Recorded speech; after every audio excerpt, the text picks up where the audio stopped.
कि जुल्फों के साए में जीना है मुझको, दिल की पनाहों में रखूँगा तुझको। इस बेकरारी में आए करार, नहीं कुछ सिवा प्यार के।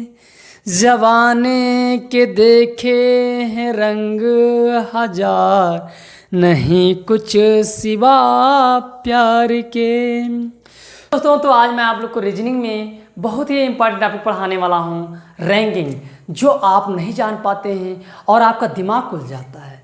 तो आइए, आज मैं आप लोग को ऐसा मेथड सिखाऊंगा कि अगर किसी विद्यार्थी को रीजनिंग में कुछ नहीं आता है, वो भी मरते दम तक कभी भूलेगा नहीं। तो आइए क्लास को शुरू करते हैं। तो सबसे पहला पॉइंट जो होता है, जब एक ही व्यक्ति का दोनों तरफ से क्रमांक पता हो तो हम क्या करते हैं, किस फार्मूले का पता करते हैं। तो ध्यान देना, सबसे पहला फार्मूला जो आपको ध्यान रखना है, टोटल संख्या ज्ञात करनी है। तो टोटल बराबर होता है लेफ्ट प्लस राइट माइनस 1। ये आपको ध्यान रखना है, ये फार्मूला आपको ध्यान ही रखना है, बहुत ही सिंपल है। तो मैंने आप लोग को क्या बताया, जब एक ही व्यक्ति दिया हो और आप उसमें जाने दायां पक्ष और बायां पक्ष दोनों पता हो, यानी दोनों तरफ से क्रमांक पता हो, तब आप टोटल संख्या ज्ञात कर सकते हैं चुटकियों में इस फार्मूले का प्रयोग करके। अब ध्यान दें, इसमें एक क्या होता है, तो अभी आप लोग को मैं सवाल के माध्यम से पूरा विस्तार से इसका पोस्टमार्टम करूंगा। तो सबसे पहला पॉइंट इसमें जानना है कि जब दोनों तरफ से व्यक्ति एक हो और दोनों तरफ से क्रमांक पता हो, तो हम चुटकियों में निकालते हैं क्या, टोटल संख्या। तो देखिए क्वेश्चन नंबर, इस पर ध्यान देते हैं और चुटकियों में इसको सॉल्व करते हैं। मोहन का क्रमांक बाएं से, वो लेफ्ट दिया है इतना, बायां पक्ष, दायां पक्ष इतना दिया है, राइट यानी दिया है 14, और आप फार्मूले पर मान रखिए खटाक से आपका आंसर आ गया। तो 14 और 15 29 हो जाएगा। कितना हो जाएगा? 29 माइनस 1 कर दीजिए 28, यानी टोटल जो संख्या है वो कितनी है? 28 है। आप चुटकियों में सॉल्व कर सकते हैं इस तरह के क्वेश्चन को। और मैं आप लोग को बता दूं, अगर मान लो क्वेश्चन और भी बन सकता है इसी क्वेश्चन को। देखिए, अगर मान लो आपको क्वेश्चन में क्या दे दे, आपको दे दे राइट हैंड साइड और कह दे लेफ्ट हैंड साइड ज्ञात करिए, तो क्या लगाएंगे फार्मूला? तो देखिए, लेफ्ट मान लो ज्ञात करने को कह रहा है, तो लेफ्ट को छोड़ दीजिए, राइट को इधर लाइए। टोटल ये प्लस में है, इधर आएगा माइनस में हो जाएगा, ये माइनस में है, इधर आएगा प्लस में हो जाएगा, और ये क्या हो जाएगा? लेफ्ट। यानी आपको जब लेफ्ट ज्ञात करने को कहेगा तो ये आपका फार्मूला बन गया। दो फार्मूला, एक फार्मूला ये है और ये क्या बन गया, एक और बनेगा। अगर मान लो आपसे कहता है राइट ज्ञात कीजिए, तो राइट निकाल लीजिए, राइट को रोका है और क्या कर दिया टी, फिर माइनस क्या हो जाएगा यल, प्लस क्या हो जाएगा 1, ये फार्मूला लगा देंगे। तो इस प्रकार से आपको तीनों फार्मूला दिमाग में रखना है, बड़े सिंपल से आप ज्ञात कर सकते हैं। तो हमें उम्मीद है कि ये तीनों बातें आपको समझ में आई होंगी। जब आपसे कहेगा टोटल संख्या बताइए, तो आप फार्मूला लगाएंगे ही। जब आपसे कहेगा, आपको दे देगा कि राइट हैंड साइड पता कर देगा और टोटल पता रहेगा, और आपसे कहेगा लेफ्ट निकालिए, तो इस फार्मूले का। जब राइट कहेगा तो निकालेंगे इस फार्मूले से, चुटकियों में ज्ञात करेंगे। बताइए समझ में आया कि नहीं आया? आपके सीधा दिमाग में प्रवेश कर गया होगा ये मेरा मेथड। तो क्वेश्चन ऐसा आएगा तो आप चुटकियों में लगा सकते हैं, यस नो यस। अब देखिए क्वेश्चन, जब ये फार्मूला आता है तो क्वेश्चन इस तरह आता है कि किसी पंक्ति में एक का क्रमांक बाएं से 13वां है। किसी पंक्ति में एक का क्रमांक बाएं से 13वां है और उसी पंक्ति में कुल 40 व्यक्ति हैं, तो ए का क्रमांक दाएं से क्या होगा? यानी आपको दाहिना कह रहा है, राइट ज्ञात करना है। तो जब राइट ज्ञात करना है तो फार्मूला क्या होता है बाबू? टी माइनस यल प्लस 1 होता है, नहीं होता है? होता है। तो ध्यान देना, टोटल कितना दिया हुआ है? 40। लेफ्ट कितना दिया है? यानी लेफ्ट माने बायां, यानी कितना दिए रखा है बताइए? 13। प्लस 8 ऐड कर दीजिए। तो जब जाएगा 40 में से 13 तो कितना बचेगा? 27 बचेगा। 27 में 1 जोड़ोगी तो कितना आ जाएगा? 28 आपका राइट आंसर आ जाएगा। ओके, तो आप लोग उम्मीद करते हैं कि इसको आसानी से लगाए होंगे। तो हमें उम्मीद है कि इस तरह के क्वेश्चन आएंगे तो आप चुटकियों में सॉल्व कर लेंगे। तो आइए इसी प्रकार से एक क्वेश्चन और बनाते हैं और आप लोग को सॉल्व करके दिखाते हैं। तो ध्यान देना है, ये सवाल जो है बहुत ही इम्पोर्टेंट है, ध्यान दें। अगला जो क्वेश्चन है उस पर भी ध्यान दें। इस तरह के क्वेश्चन बहुत ही पूछे जाते हैं जो आपको ध्यान देना है। देखिए क्या कहता है ये क्वेश्चन, ये कंपटीशन में आते ही आते हैं। किसी पंक्ति में ए का क्रमांक बाएं से 10वां है तथा उसी पंक्ति में बी का क्रमांक दाएं से 15वां है। दिमाग में आ रहा है सबकी कि किसी पंक्ति में ए का क्रमांक बाएं से 10वां तथा उसी पंक्ति में बी का क्रमांक दाएं से 15वां है। यानी यहाँ 2 व्यक्ति हैं।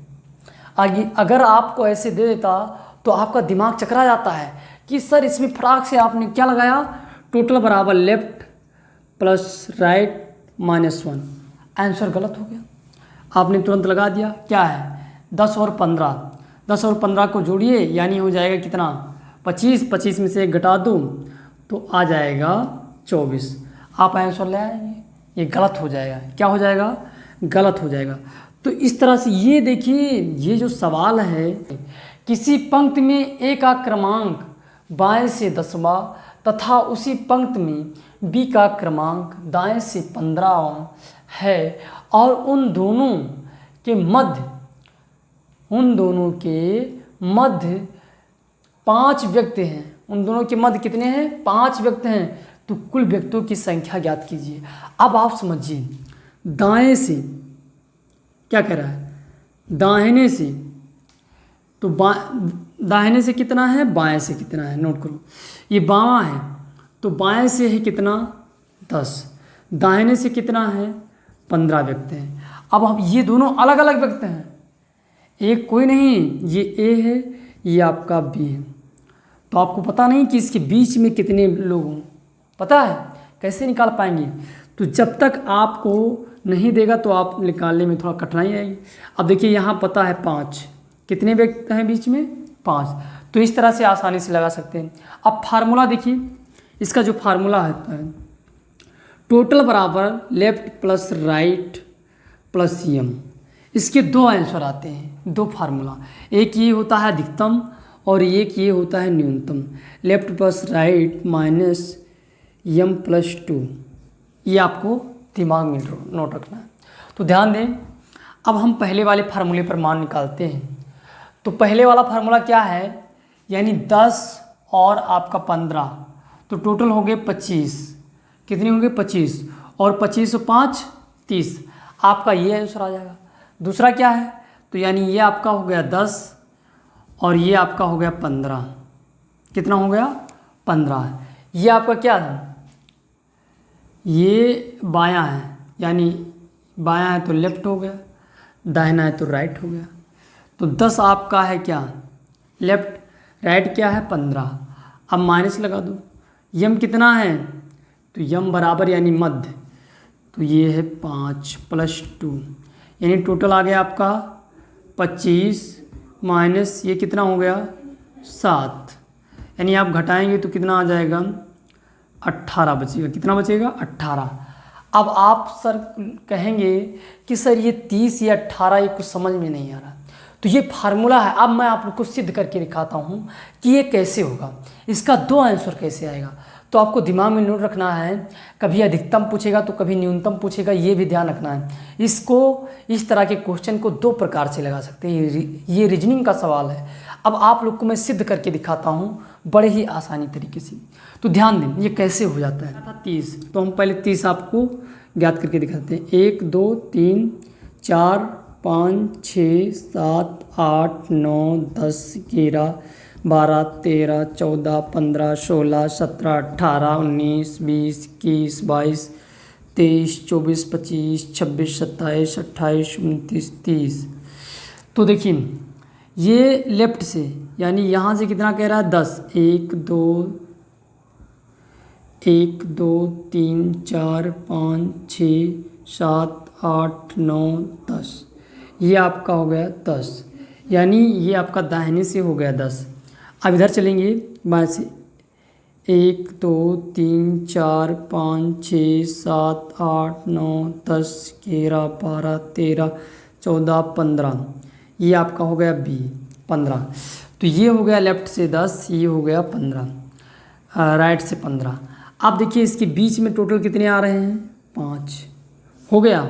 ये कुल मिलाकर इस प्रकार से टोटल कितना हो जाएंगे, 30। इस तरह से व्यवस्थित होंगे, यानी ए होगा यहाँ, बी होगा यहाँ, इसके बीच में कितने लोग होंगे, 15। तो ये आपके समझ में आ गया होगा। ये तरीका है व्यवस्थित यानी खड़े होने का पंक्ति में। अब देखिए 18 कैसे आ जाता है सर इसी चीज़ में, तो कह रहा है देखिए 1 2 3 4 5 6 7 8 9 10 11 12 13 14 15 16 17 18। तो आप क्या करेंगे, इधर से 1 2 3 4 5 6 7 8 9 10, यानी हो गया ये आपका 10। अब इधर से 1 2 3 4 5 6 7 8 9, इसको भी गिनेंगे, 10 11 12 13 14 15। ये आपका हो गया बी, कितना हो गया, बी। देखिए ये क्या है, लेफ्ट से ये हो गया 10, राइट से हो गया ये 15।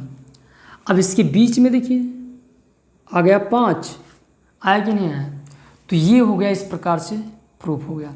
अब आप एक मन में सोच रहे हैं कि यहाँ सर m+2 क्या लिखा गया है, तो m हो गया मध्य, और यहाँ नीचे वाले में क्या आता है, यानी ये 2 बार रिपीट हो रहे हैं, आपको दिख रहा है।